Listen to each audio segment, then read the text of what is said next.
2, KPRC-TV.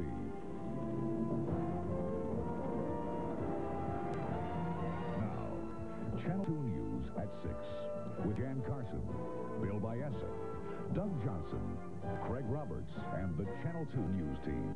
The fight between shrimpers and environmentalists has taken a new twist tonight. Some local animal rights groups are urging consumers to stop buying shrimp. The turtle excluder devices are at the center of the controversy. The government backed off Monday on rules requiring shrimpers to use the devices that let Ridley sea turtles escape the nets. As far as the shrimp boycott is concerned, about 30 to 40% only of the restaurants in the Houston area use Gulf Coast shrimp. You're watching Channel 13, KTRK-TV Houston, #1 in Texas. Eyewitness News with Dave Ward and Sheriff Fryer. Marvin Zindler's Action 13. Bob Allen has sports, and Joe Diaz with weather. Now, Channel 13, Eyewitness News. That truce between shrimpers and environmentalists over those turtle excluder devices got an extension today when a federal judge delayed ruling on a request for a temporary restraining order. Eyewitness News reporter Tom Dickerson reports on the judge's decision and reaction from both sides on that issue. The National Wildlife Federation filed for a temporary restraining order Tuesday, one day after Commerce Secretary Robert Mosbacher suspended regulations requiring Gulf Coast shrimpers to use turtle excluder devices on their nets. Friday, a federal judge in Washington set a formal hearing on the matter for next Thursday, but in the process severely criticized the government and Mosbacher in particular for succumbing to what he termed, quote, mob violence.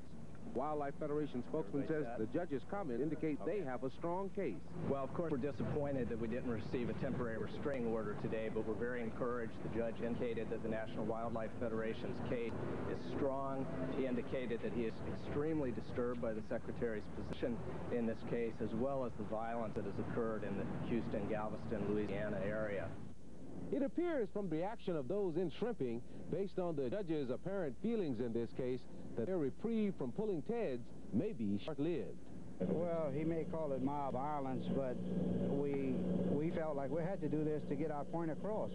We had to do something to get their attention in Washington, you know, and we didn't want to do what we did, you know, but to get the point across, we did what we have to do. Our back's up against the wall. We'll do whatever we have to do to save a living. Meantime, a local coalition of animal rights groups has initiated a boycott of shrimp in protest of the shrimpers' refusal to use Teds. We will definitely stay with the boycott until the TED regulations are fully enforced by the Coast Guard. We will not be satisfied until shrimpers are actually receiving citations for not carrying turtle excluder devices on their vessels. So for the time being, it's business as usual for shrimpers. Whether or not they'll be shrimping or protesting this time next week hinges on a federal judge's decision next Thursday. Reporting from Galveston, Tom Dickerson, 13 Eyewitness News.